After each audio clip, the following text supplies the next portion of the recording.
So my name is Janetta Elby, and I was in bed just watching TV when I was on Twitter and I saw that there was a body in the middle of the street, and it was tweeted by someone who lived here.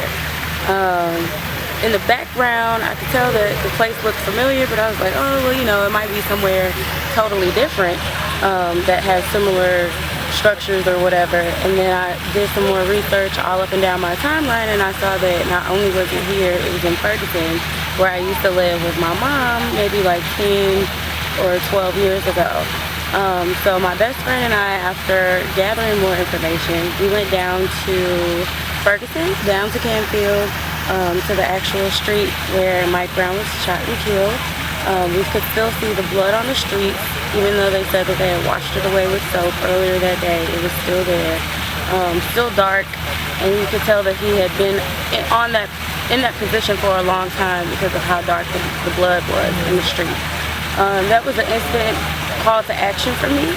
I've been looking and wondering how could I use this quote-unquote platform I have by having followers who have lots of followers, and now I have lots of followers on Twitter and on Instagram and on Facebook and on Tumblr. So basically it was just me and my cell phone, and I went out into the streets just to record what was happening.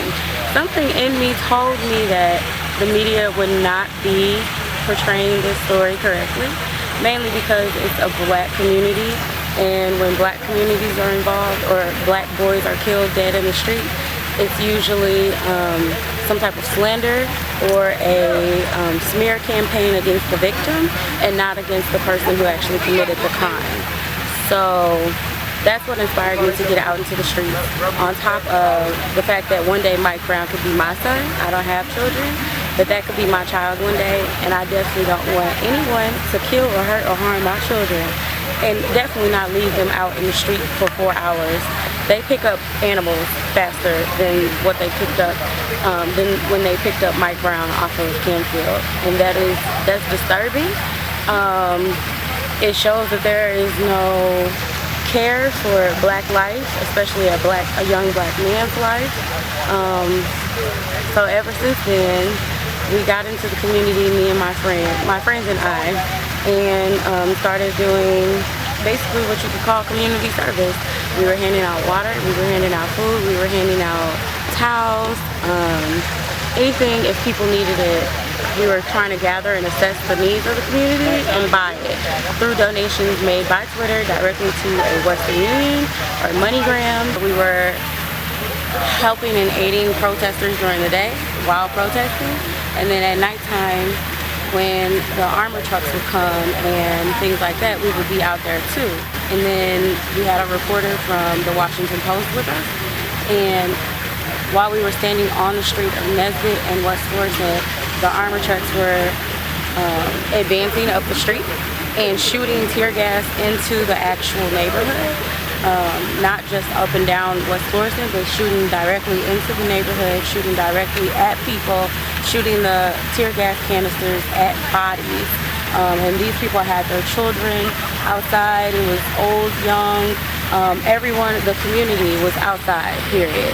And they were shooting rubber bullets directly at people, the beanbag directly at people. We saw a man get hit in the chest with the tear gas canister while trying to run. You know, like, it was just crazy. We all experienced some type of injury. I got shot in the left shoulder with a rubber bullet that Monday night, and it was very fast and quick, and I wasn't sure what in the world had happened to me. I had to look around and see everyone else was like holding on to themselves or checking themselves, and I'm like, what happened? And they're like, we just got shot with rubber bullets. I've never gotten shot with anything, so I didn't know what was happening to me. After that, they deployed the tear gas, so it was like one thing after another, after another, after another, right on top of the other, with no time to like think or act, you know, on how to protect yourself other than run.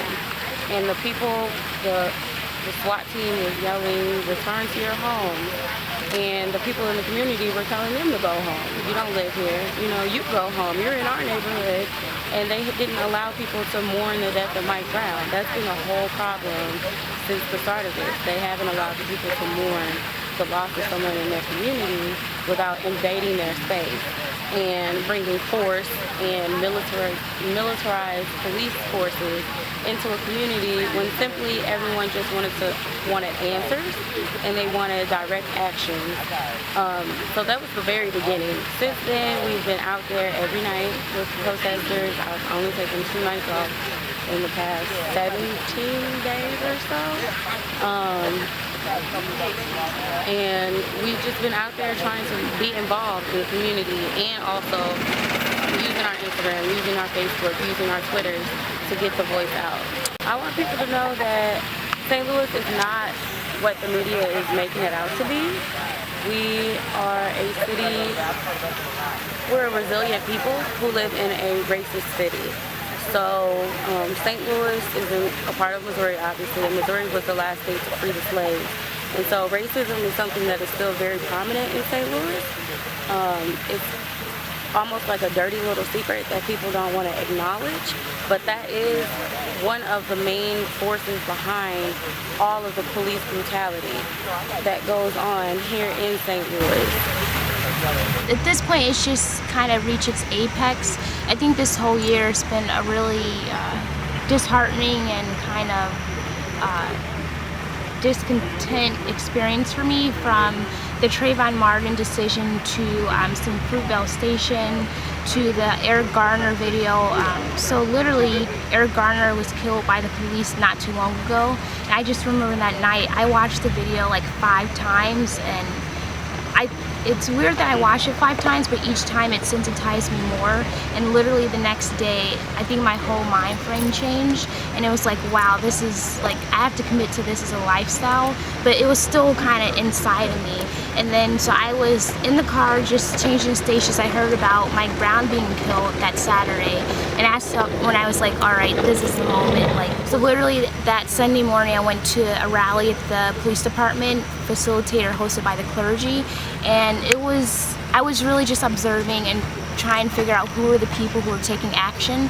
So then I went to the NAACP meeting on Monday, where Monty was there, quite a few people on my team were there. I saw some other members of the future YCC STL there. And I realized I'm never going to hear any next steps in this meeting. So I was actually standing next to the head of the St. Louis American, which is a black newspaper here, and I like whispering in his ear. I was like, is there any way that you could help me get young people together to rally around taking action?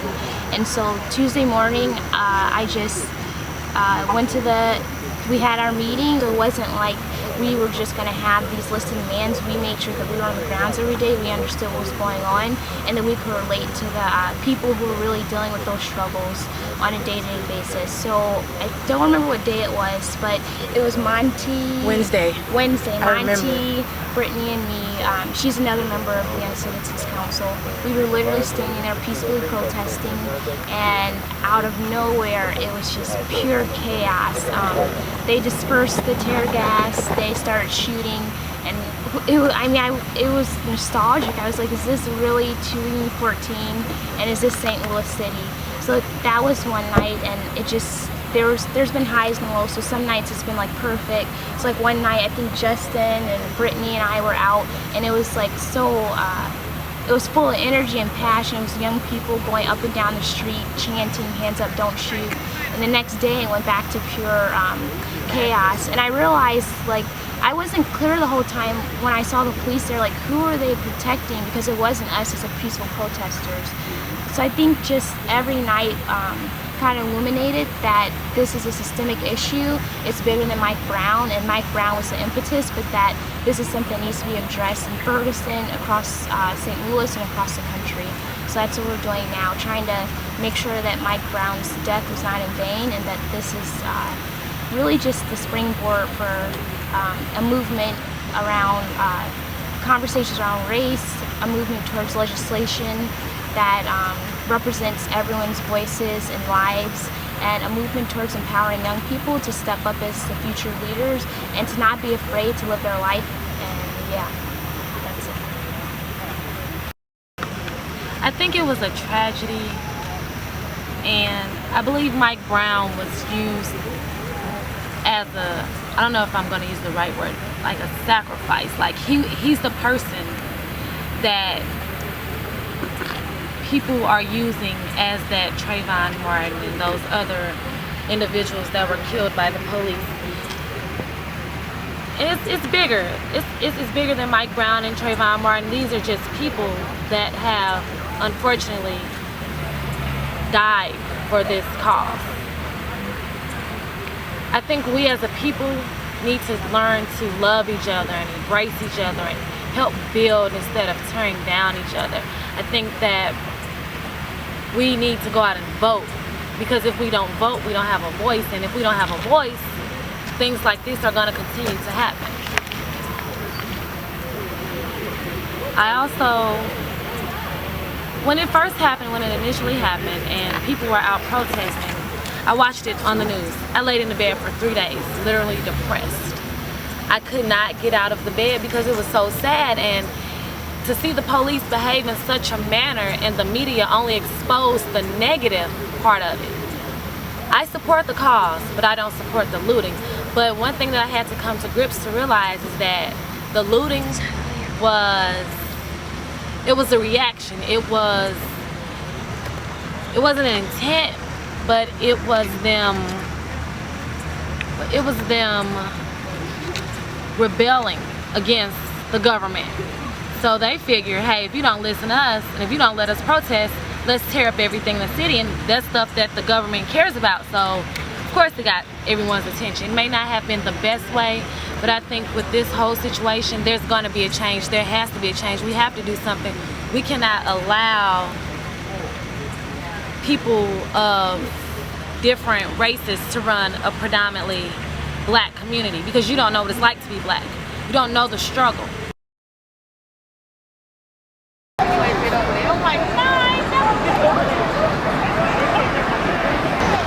After the anger and I calmed down and had time to think about it, this has been going on a long time, not only in St. Louis, but in other states too. And I feel like this, just like with Trayvon, the police got an administrative leave with pay to kill a black man. And I feel the same thing is happening with Mike Brown. He's on administrative leave of pay, you know, and still locked him up. If it was a black man, he'd be locked up by now, if not already prosecuted. So yeah, I got a problem with it. I'm glad it's now a peaceful demonstration, you know, is going in a positive way now. A lot of people are still very angry, but they have calmed down some. I just hope justice be done for all the Michael Browns in St. Louis and out. I am so proud to see the outcome of the black people, the ones that are positive, and I'm glad to be a part of this because it is history. And I just hope that it's not going to stop. I know this much, but I just hope that people have a change of heart and be more understanding and look for God, because that's the only thing that's going to help.